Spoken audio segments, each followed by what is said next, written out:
Muchas gracias, señora Presidente.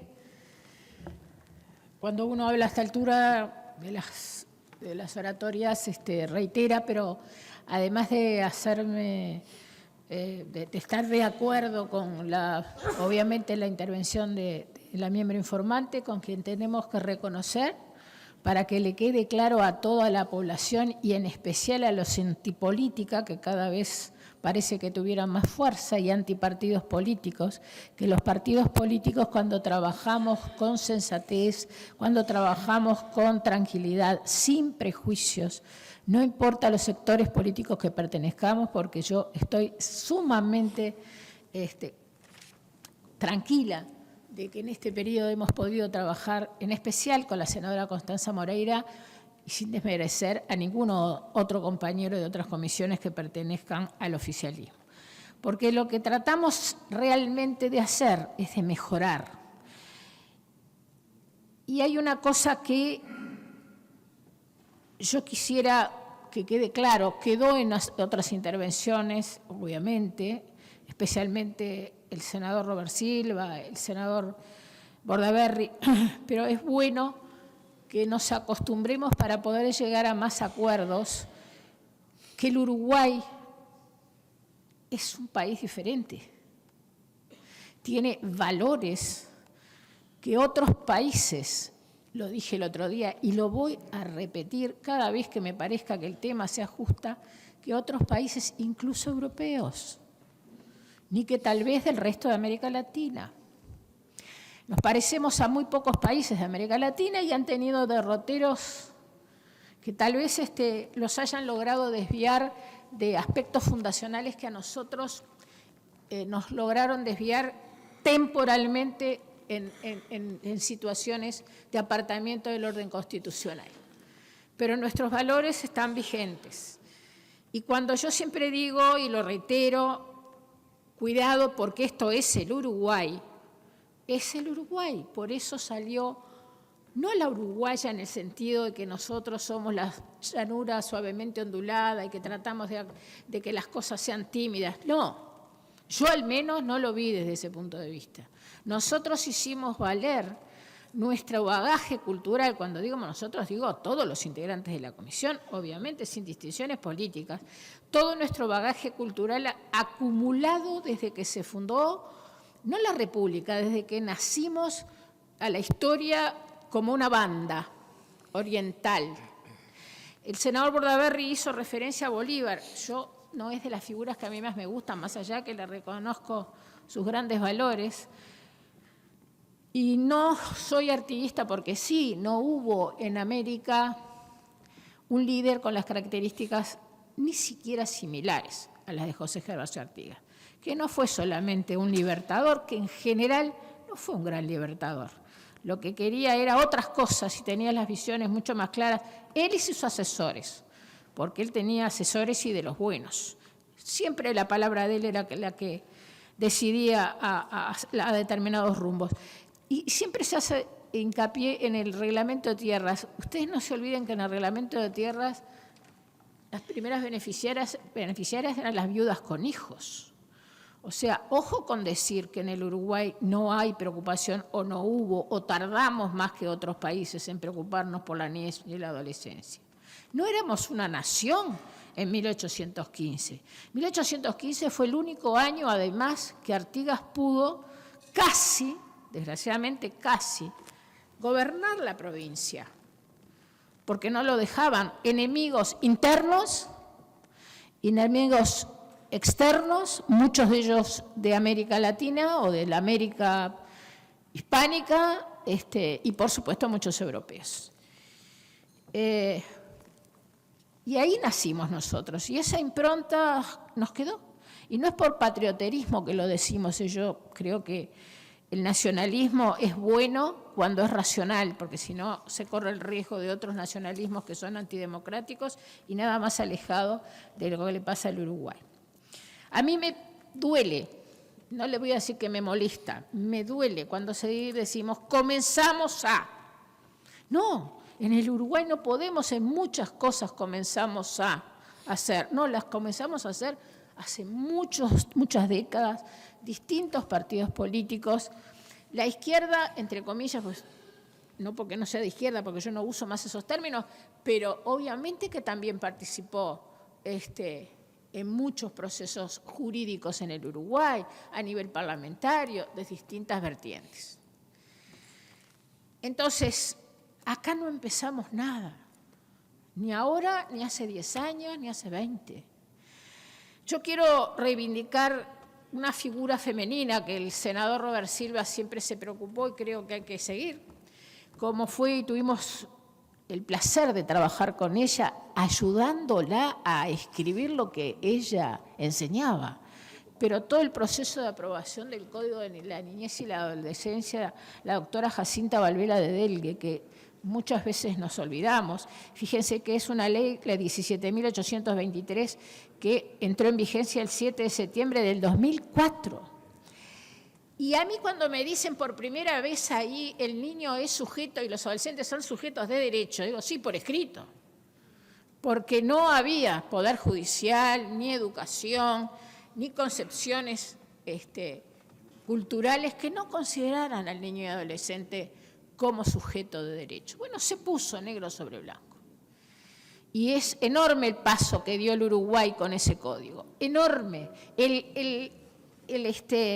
Entró en vigencia el 2004. Los que ejercíamos la abogacía conocíamos a jueces que sin una norma que lo obligara no tomaban decisiones, jueces de familia, sin escuchar a los menores. O sea que en el Uruguay se escucharon a los menores incluso antes de que existiera la ley. ¿Quiere decir que todo es bueno? No.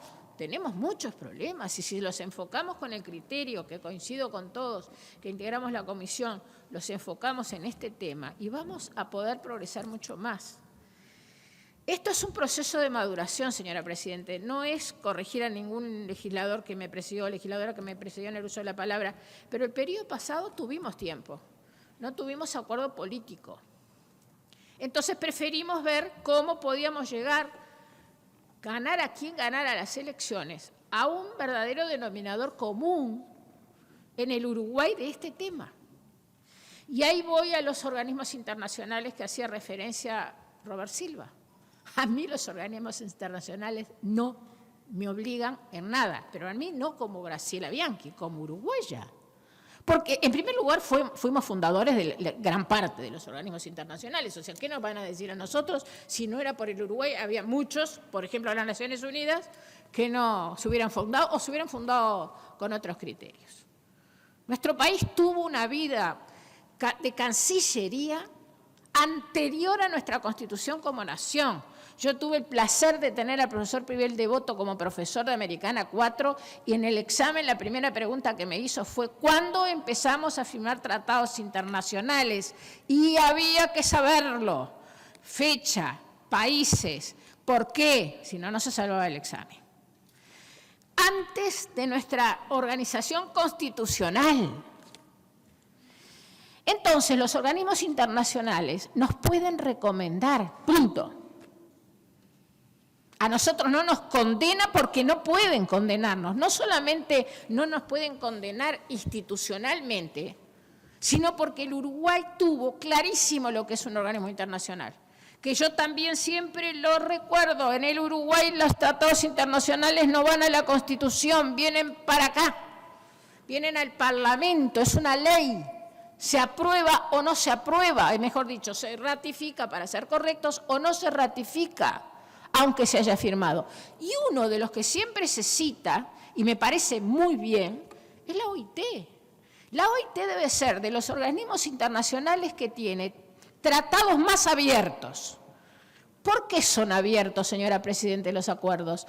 ¿Por qué permiten recomendaciones y no imposiciones? ¿Por qué permiten o nos dan el derecho de denunciar los tratados? Porque si no, no los ratificaría nadie. Lo que buscan los organismos internacionales es tratados para mejorar el relacionamiento entre las naciones y entre los ciudadanos de las naciones o no ciudadanos, pobladores de las naciones, pero que se apliquen. Bueno, eso lo asegura ser amplios. Y pongo la OIT porque es uno de los organismos que se caracteriza por eso especialmente, hay muchos otros. Ahora, cuando se firma un tratado, viene para acá. El tratado, estoy hablando de memoria, pero el de San José de Costa Rica, si no se firmó en el 65, si no recuerdo mal, y acá se ratificó en el 85. Pasó a ser ley acá. Antes que sea ley, ¿a nosotros nos obliga? No, porque no va a la Constitución, nos da el poder les da el poder a los ciudadanos que están representados acá a decidir si está bien o no aplicarlo.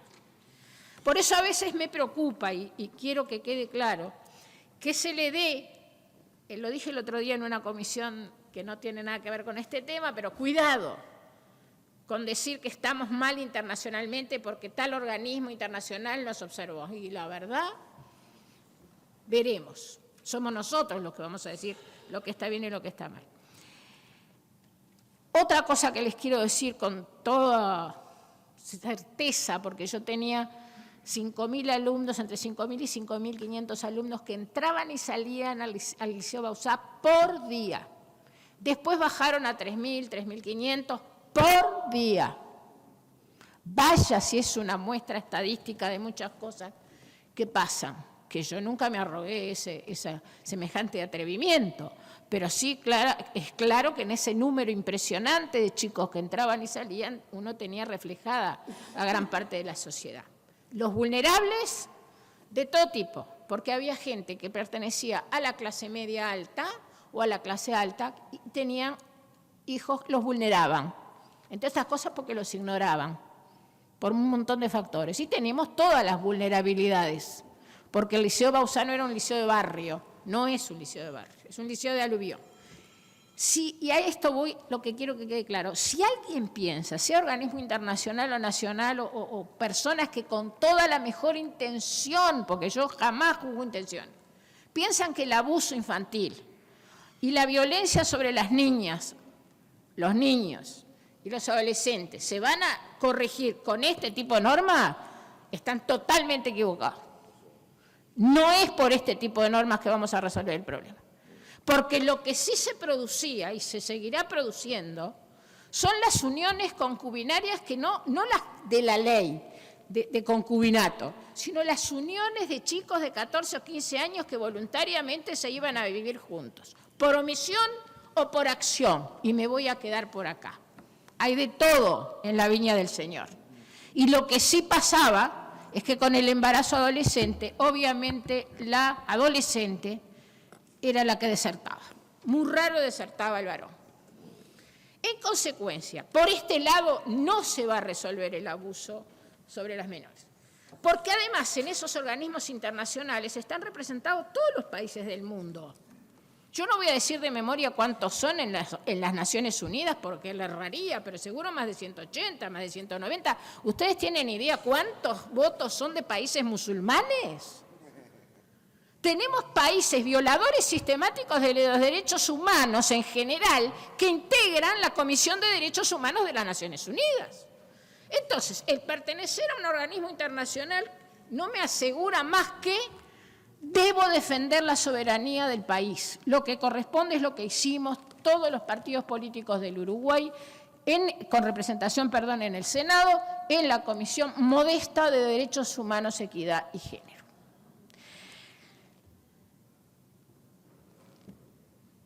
La cátedra, siempre vamos a recurrir a las cátedras, siempre, siempre, porque son los que más saben y reconozcámoslo con humildad.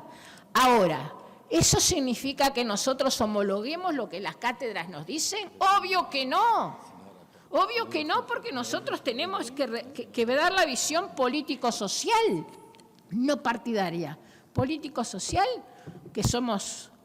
Para eso somos representantes políticos. Pero vaya, si todas las cátedras de todas las universidades, porque acá voy a reivindicar también a las universidades privadas, que cuando son citadas, obviamente siempre la UDELAR, no solamente vienen con una humildad impresionante, sino que además quiero citar expresamente, porque merece la pena para que veamos cómo es que trabajamos en el Uruguay. Yo el otro día estuve con la escribana y abogada Beatriz Ramos en las jornadas de Derecho Civil rioplatenses, en honor al doctor Juan Andrés Ramírez.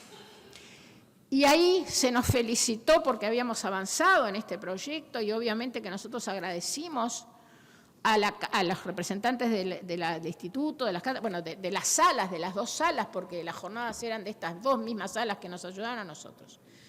Y la doctora Beatriz Ramos nos agradeció a nosotros que le diéramos la oportunidad de participar en este tipo de redacciones. Nada menos, no voy a agregar más a lo que dijo el senador Bordaberry, de tocar el Código Civil, que no por casualidad el madre es de 1868. Entonces, es una pieza envidiada por países que se creen desarrollados en otros aspectos, pero que no tienen esta pieza impresionante que es de construcción de derecho civil. Por suerte, hemos logrado que se entendiera, muchos, que la comisión que trató este tema, que tal vez no haya sido la que debiera haber sido, porque se modifica un código, va a la Comisión de Constitución, porque es Constitución, Legislación, y en la Cámara de Diputados se llama y Códigos. Costó mucho que se entendiera y se entendía como que era una discriminación. No, bastó, se creó esta comisión, se le dio carácter permanente, que no era permanente, era especial, pero trabajar con este criterio de no fanatizarnos con determinados temas que no tienen origen, el fanatismo, no el problema, el fanatismo no lo tiene en el Uruguay. Y darle un denominador común, nada menos que a lo que más nos podemos aproximar con una ley, en realidad con una modificación de un código, que obviamente es una ley, al tema del abuso de nada más ni nada menos que nuestros niños y nuestros adolescentes. Pero tengamos en claro que después de este paso importante que dimos, que no nos colonizaron países que tienen otra cultura totalmente distinta a la nuestra y que sí vulneran y usan el matrimonio para consolidar el abuso, que nosotros decidimos por nosotros mismos. Ningún país nos dice en ese sentido lo que tenemos que hacer. Y que esto nos sirva para otros temas que son parecidos y que en definitiva, si nosotros nos sentamos, recurrimos a la cátedra, aplicamos todo nuestro cariño por nuestro país, el orgullo sobre la legislación de nuestro país, vamos a acercarnos más a solucionar los problemas. Señora Presidente, hubiera sido un error garrafal, no por mala intención, está claro, ¿verdad? Pero hubiera sido un error garrafal haber aprobado el proyecto anterior, que reitero, fue incorporado al estudio en el periodo pasado, si no hubiéramos escuchado a la Cátedra de Derecho Civil. Creo que el primer día que vino la cátedra, todos nos quedamos muy preocupados porque desarmábamos no solamente el matrimonio, sino nada menos que todas las normas sobre filiación, además de otras cosas. Así que esto, que por supuesto el Partido Nacional lo va a votar, con mucho orgullo, con mucha tranquilidad, que nos sirva como un antes y un después para poder negociar todos estos tipos de temas con el criterio de nuestro país, con nuestras cátedras y, por supuesto, con las recomendaciones de los organismos internacionales que nos sean aplicables. Gracias, señora Presidenta.